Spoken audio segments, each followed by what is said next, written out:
मीनाक्षी नटराजन का नामांकन खारिज होने पर शिवसेना नेता प्रियंका चतुर्वेदी का कहना है कि चुनाव आयोग और रिटर्निंग ऑफिसर भी राजनीति में उतर आए हैं, जो बेहद दुर्भाग्यपूर्ण है। उन्होंने यह भी कहा कि एफआईआर या केस के आधार पर सीधे नामांकन रद्द करना सही नहीं है, क्योंकि आयोग कोई अदालत नहीं। एब्सोल्युटली इतना अनफॉर्चुनेट है। ये तो एक्चुअल पॉलिटिकल रिजेक्शन है। ये इलेक्शन कमीशन जिस तरीके से राजनीति पे उतर आए हैं, उनके रिटर्निंग ऑफिसर्स भी राजनीति पे उतर आए हैं, वो बहुत ही दुर्भाग्यपूर्ण है।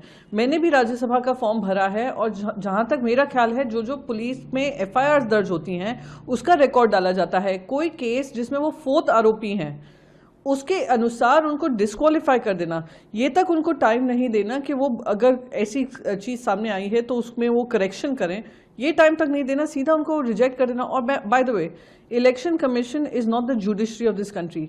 वो रिटर्निंग ऑफिसर अपने लेवल पे ये डिसाइड नहीं कर सकते हैं कौन फिट टू कंटेस्ट है, कौन अनफिट टू कंटेस्ट है।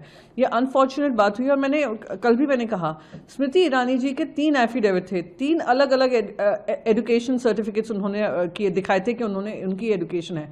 तीनों अलग अलग थे, सबके सामने प्रूफ था पुराने एफिडेविट से, फिर भी उन पे कोई इस तरीके की कार्रवाई नहीं की गई। हाल ही में मैं जहां तक मुझे ख्याल है कि कुछ एफिडेविट जो देवेंद्र फडणवीस जी के हैं उसमें भी किसी तरीके की गलतियां पाई गई थी, वो भी करेक्शन हुआ था।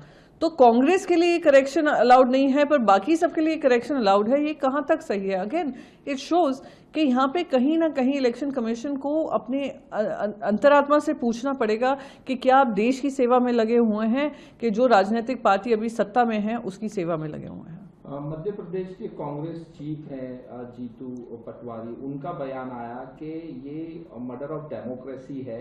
जिस तरह से मीनाक्षी नटराजन का राज्यसभा नॉमिनेशन रिजेक्ट किया और कहा कि इलेक्शन कमीशन की तरफ से रिजेक्शन नहीं, अनफॉर्चुनेट है। जो रिटर्निंग ऑफिसर ने जो हवाला देते हुए उनका रिजेक्ट किया, वो कहीं ना कहीं दर्शाता है कि ये राजनीति से प्रभावित होकर हुआ।